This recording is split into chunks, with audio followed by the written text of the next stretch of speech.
това под треньорството на Дерменджиев.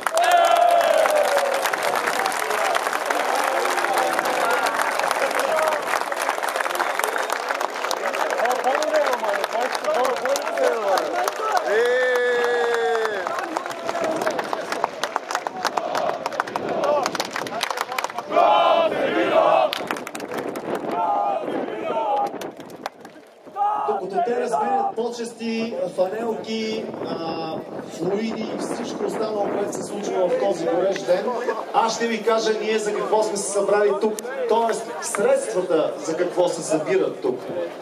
Събраните средства от днешния матч ще бъдат използвани за закупуване на техника за АГ